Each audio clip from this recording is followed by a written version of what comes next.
We hear a lot these days about Israel being a colonialist state, as if Israel's trying to occupy other countries. Well, we got to nip this myth in the bud.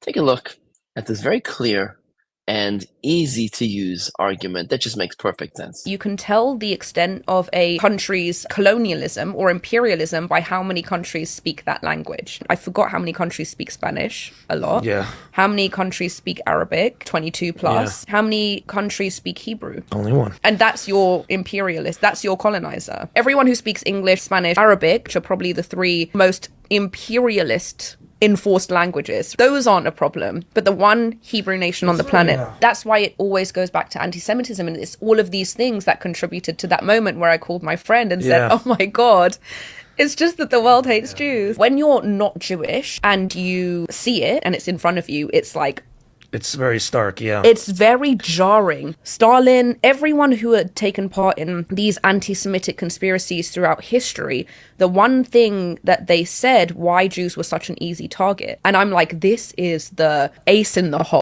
This is the trump card. The one reason was because they had no land to defend them. That's why Israel must exist and why it will always exist.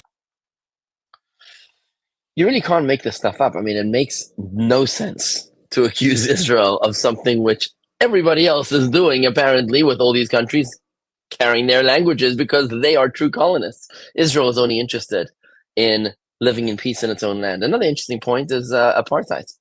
So they call Israel an apartheid country, yet there are 0 synagogues in Saudi Arabia, in Lebanon, in Jordan, in any of these countries. There's not a single synagogue. I think there's 8 Jews left in Syria right now.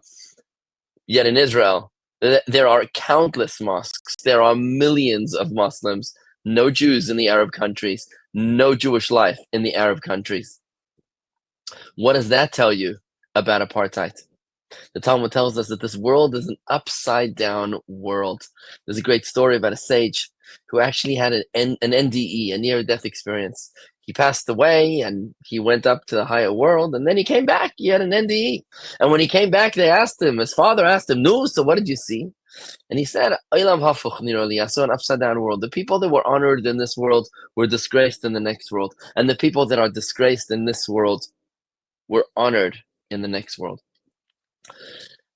I understand this to mean that this world is simply upside down, topsy-turvy, where those who are good are accused of being bad and those who are bad are accused of being good. The Talmud validates it for us. We cannot seek the validation of others, of those who seek our detriment. We have to find our faith from within, and it's our own Torah that tells us that this world is indeed upside down. So let's not get bent out of shape.